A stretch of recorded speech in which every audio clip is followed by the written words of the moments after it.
Cuteness is a biological superpower, a highly conserved neurological hack designed to infiltrate the adult brain and force us to nurture helpless infants. To understand why humans require this mechanism, look at a wildebeest. A newborn wildebeest can stand within 6 minutes of birth and outrun a hyena within a single day. That is a precocial species, born highly developed and immediately capable of independent survival. This diagram illustrates a unique evolutionary compromise called the obstetrical dilemma. As early hominids evolved to walk upright, our pelvis narrowed, which shrank the birth canal. Simultaneously, our neocortex was rapidly expanding. Because a massive skull cannot pass through a narrow bipedal pelvis, human gestation is effectively cut short. We are born with brains at only 25% of their adult size, compared to a chimpanzee's 50%. Biologists classify this extreme vulnerability as secondary altriciality. Human infants are born completely helpless. They cannot walk, cling to their mothers, or even regulate their own body temperature. The massive neurological growth required for our species to function has to occur outside the womb, requiring metabolically expensive, round-the-clock parental care. A human baby demands immense caregiver investment, while offering zero immediate reciprocal benefit. To ensure adults invest time and energy into these demanding offspring, evolution had to build in a psychological failsafe. The framework for understanding this failsafe was established in 1943 by Nobel Prize-winning ethologist Konrad Lorenz. He articulated the concept of the Kindchenschema, widely known as the Baby Schema.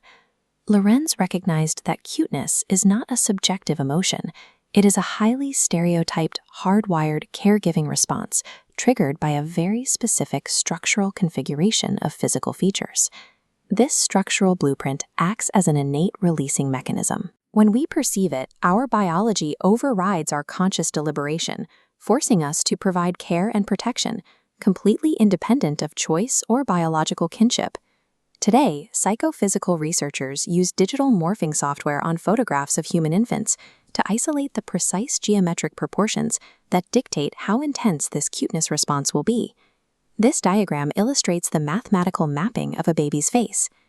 The primary trigger for the cuteness response is cranial. The system measures the forehead-to-face ratio, looking for a relatively large, thick head with a protruding neurocranium and a domed forehead. Next, the brain scans for secondary facial features.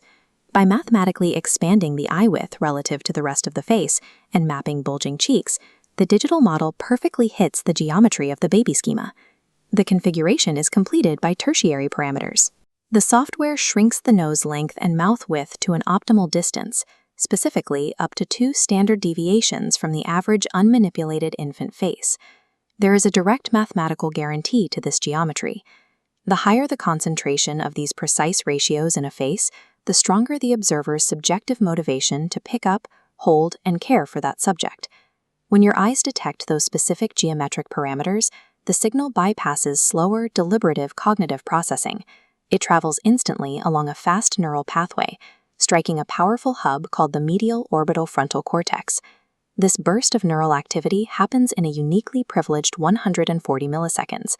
It acts as a biological siren, explicitly tagging the infant as a highly salient stimulus and commanding your attention to override any background environmental noise. Following that rapid alert, a slower, sustained cognitive appraisal kicks in, engaging the mesocorticolimbic reward system, a neural circuit that is approximately 1 billion years old.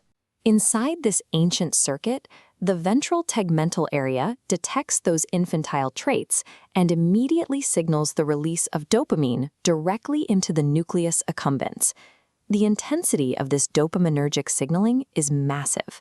Neurologically, it operates similarly to the profound rewards generated by eating high-calorie, palatable foods or consuming addictive substances. The brain actively, chemically rewards the adult for paying attention. It seamlessly translates the passive visual input into an aggressive, highly motivated mandate to nurture. This positive affect induces an immediate shift in the observer's cognitive processing and motor dexterity. In laboratory settings, researchers tested a phenomenon called cuteness-induced behavioral carefulness. When participants were primed by looking at highly cute images, Their fine motor precision in tasks requiring tweezers improved by nearly 44%. The Baby Schema also induces a state called quiet eye. It narrows your attentional focus, locking the brain onto minute, local details. A heavy, powerful adult body is a massive hazard to a fragile neonate. This physical override perfectly recalibrates us to act slowly, gently, and precisely, minimizing the risk of accidentally crushing the infant. Because the brain exclusively scans for these specific geometric ratios rather than identifying a biological species, humans are highly susceptible to cross-species generalization. This psychological blind spot is the foundation of the modern pet industry. It drove the domestication of animals that naturally retain juvenile, neotenic traits into adulthood, like dogs and cats. By selectively breeding brachycephalic or flat-faced dogs, breeders engineered a supernormal stimulus. They artificially exaggerated the cranial geometry to hyperactivate human reward pathways, far beyond what a wild animal ever could. This weaponized cuteness comes at a devastating physiological cost. Cramming excessive soft tissue into a drastically shortened skull causes brachycephalic obstructive airway syndrome, resulting in severe respiratory distress, narrowed nostrils, and deformed spinal bones. The overwhelming chemical reward triggered by these exaggerated features overrides rational ethical appraisal. Owners frequently view labored breathing as a lovable breed quirk, allowing the Baby Schema to blend them to the chronic biological dysfunction they are perpetuating. Corporations and artists apply these same Baby Schema parameters to non-biological objects, artificially engineering consumer affinity and trust.